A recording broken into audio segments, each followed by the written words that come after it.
Need some fast, cheap, reliable MUT coins? Go to MMOXP.com and use discount code MONEYSHOT for 5% off your order. Link in the description below.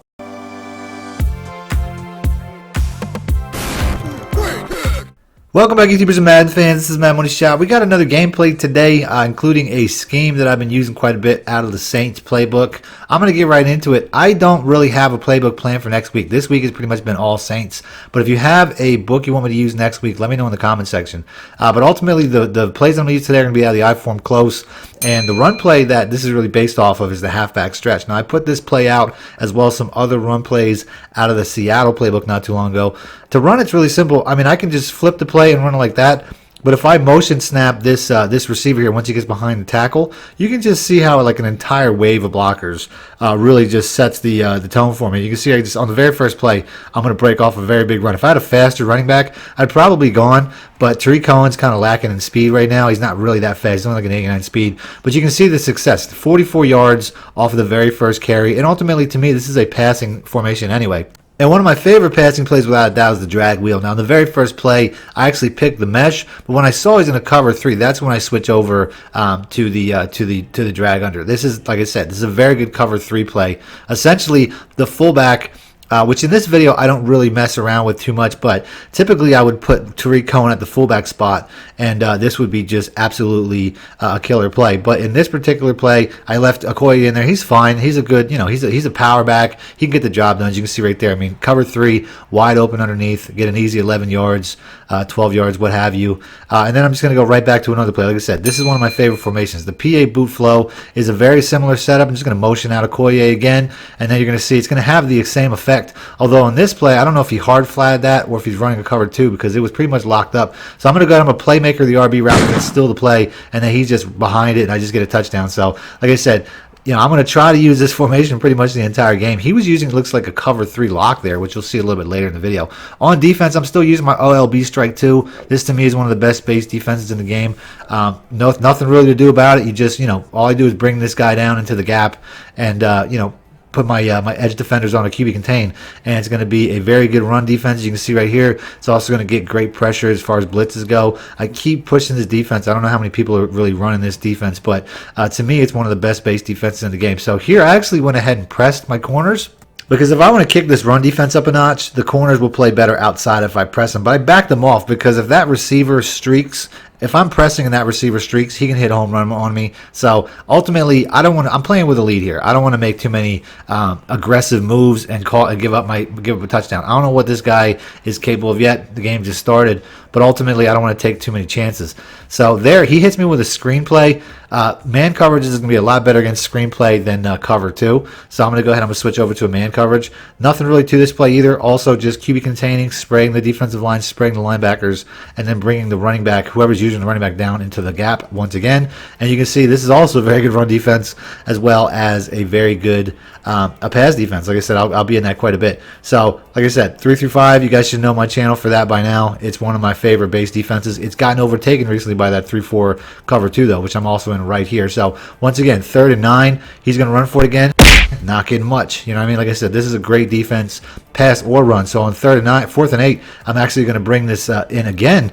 And I get the encroachment penalty. God damn it! So I'm going to make this 4th down much easier for him to get now, but at least I know that, given that's a 4th and 3, he's probably going to throw short now. He could have probably done a number of different things from 4th and 8. So I'm basically going to watch this drag, get right under it, and gotcha, bitch. I was under that so well, I don't even know if he saw me. I was basically running like the dude was my shadow, so who knows? Maybe he didn't even see me, but ultimately I get the interception. Like I said, it's really easy to read a defense or an offense if they only have to go 3 yards. They're probably going to go with something short.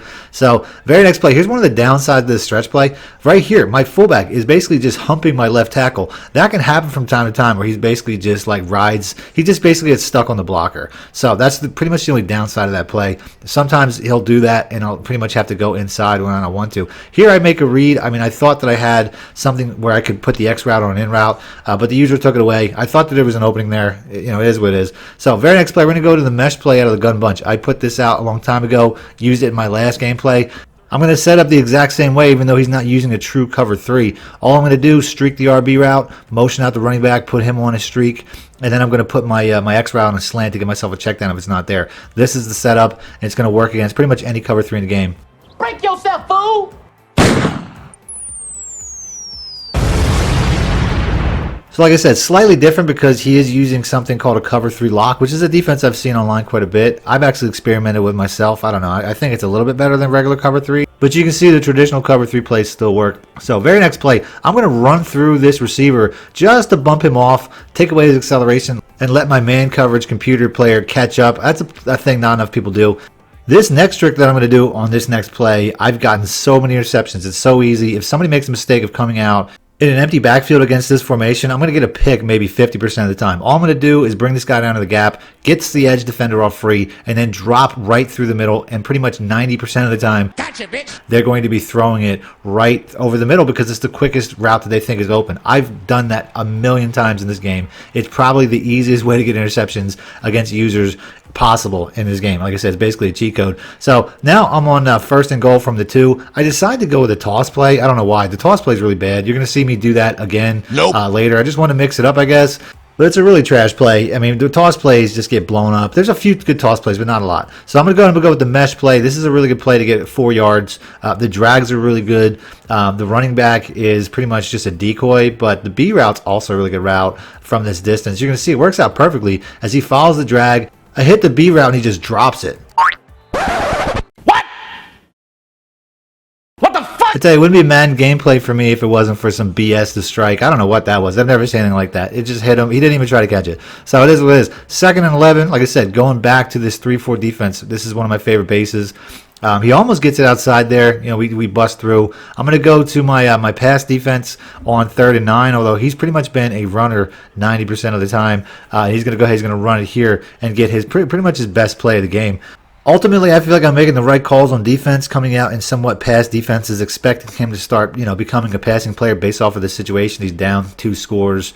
The game should be getting away from him, but he's just going to continue to run. So I'm going to go right back to my run defense. This is one I haven't really called yet today, but to me, it's the best run defense in the game, and that's the 3-4 bear. Cover 1 QB contain. I put this play out yesterday, and I had actually quite a few non-believers, which I never understand. I don't know what the difference is between how I run it and they run it, but when I run this play, it's absolutely shut down against just about any defense in the game.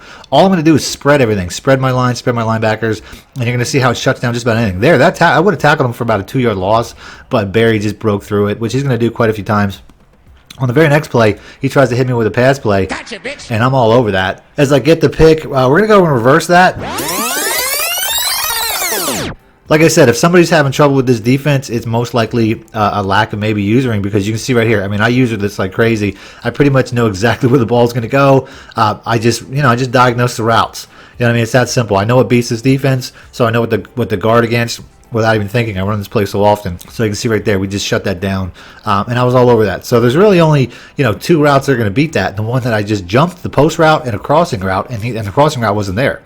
So back on offense, we're going to continue to run this scheme. Like I said, when I'm going to try to make videos about these schemes, I'm going to force it a little bit. Right here, I mean, I get a really good run. Like I said, Tariq Cohen, to me, is one of the best running backs in the game. I think I could use a little bit of an upgrade, but he's still a really good player. Then I'm going to go with the flanker drive. This is one more play that I use in this passing scheme. It's really a one-read play that kind of fails here. Once again, probably best against like a cover 3. I made a full video breakdown of these plays. I'll put them in a link in the description so you guys can check this out if you want to. But ultimately, I'm just going for this B route, and it's taken away. Like, I probably could have went to it late, but I'm so used to going to it early that I just take off with my quarterback. I just didn't really read the field great there, but it was open. It was open eventually, although it wasn't open immediately, which is what I was looking for. So 2nd and 4, we're going to continue to hit this run play. Now, once again, I make the mistake of going with the toss one more time instead of the stretch, and like I said, the toss is just a very bad play. Like I said, I just keep trying to mix it in. I'm trying to mix in plays, trying to run a complete scheme out of this. It is what it is. So 3rd and 11, I go with the check down here. The deep routes weren't there, but I was always going to go for it. He calls a timeout like he thinks that was going to stop something, but I was always going to go for it. So 4th and 5, it's not really there. I probably could have went with the RB route, but it was just developing a little bit late, and my receiver doesn't hang on to it. If I had Odell Beckham, he used to hang on to all that. So not too much time left in the second. He's still hitting me with those plays, with those screens. That's probably been the most success that he's had in the passing game, is those screens. So 3rd and 1, going to come out in this run defense one more time. Like I said, this is absolutely shut down. I swear by this defense. So 3rd and 1, he gets stuffed by me once again on the user. You know what I mean? That was a lightning fast decision as I get over there. And then on 4th and inches, Nope. He's not even going to get that. So we get the ball back right here with about 20 seconds left, less than 20 seconds left, and we still have a couple plays in our arsenal. So like I said, I'm going to go back to one of my more explosive plays one more time. The verticals play. I swear by this play. Beats so many different defenses. Here, it looks like he has a cover 2 or a cover 2 man. The B route beats it, and I swore he went out of bounds. So I didn't really even watch the clock. It's still ticking. So I'm taking my time to pick my next play, and then sure enough, I run out of time. So it is what it is. I mean, I'm up. It's not the end of the world, but that kind of sucks. So here we go on defense on the second half. I could have definitely added some points there if I had just burned a timeout. But we're up 16. I'm going to keep playing like that. I'm running that same cover 1 man defense here. I'm using the running back this time based off of the fact that he's in a 3 wide receiver set. And like I said, man coverage handles these screen plays that he's running a lot better. So we're going to kick up the pressure a little bit. We're going to go with the DB sting out of the big dime 146. I'm pretty much going to run that like 5 or 6 plays in a row now because I have a lot of faith in this defense. I jump off sides though by mistake. I didn't really jump off sides, but as I was bringing the cornerback in, he hiked the ball before I get it set. You can see the pressure that it gets, but it was nullified based off of the penalty. One issue with this defense, though, you can see right there, Barry almost, took those cornerbacks on and almost broke through them. There's not a lot of size with this package. 4th and 8, he's going to do it again. We're going to get that pressure. He gets hit, but he still gets it off somehow and completes it for a first down. Wilson. That's one of those animations where typically the play dies and it's a sack right there, but, he's been getting the benefit of some of these calls. Very next play, like I said, the size disadvantage, Barry just runs through it. And then I guess he has Dickerson too. I wasn't aware he has Barry and Dickerson, but even with this great running back tandem, he's going nowhere. He's doing nothing with the play because, like I said, these defenses are shutdown defenses. So next play, he's going to hit me with that bubble screen one more time. Like I said, I could be hard flatting trying to take these away, but I'm playing with a lead and I'm not going to do anything too aggressive. Next time I give him a big play. So we're just going to make him earn it. Here in the next play, that juke play got him a couple yards. Otherwise, he would have been shut down for a loss again. Like I said, this defense is shut down. And then on the very next play, he's going to try to pass on this. But like I said, this is a very good pass defense if you know how to use this safety. And you can see right here, I cut off the first route. I can see he's got it. Gotcha, bitch. And we get a pick from Tillman. So he's going to go ahead. He's going to pull the. He's going to hit the eject button there. He's going to pull the ripcord and roll out. You can see right here. He's trying to let me score for whatever reason. I mean, I guess he's just giving up. He's just waiting for the play then. So that's it. That's the vid. If you guys want to see more gameplay videos like this, do me a favor with the like button. I'll do that next. Other than that, thanks for watching, man. My shit out. You win. Perfect. Need more help or just want to show your support? Then head over to my Patreon and join my team, where you can get exclusive content like ebooks and bonus plays as well as early access to my vids and more. Link in the description below.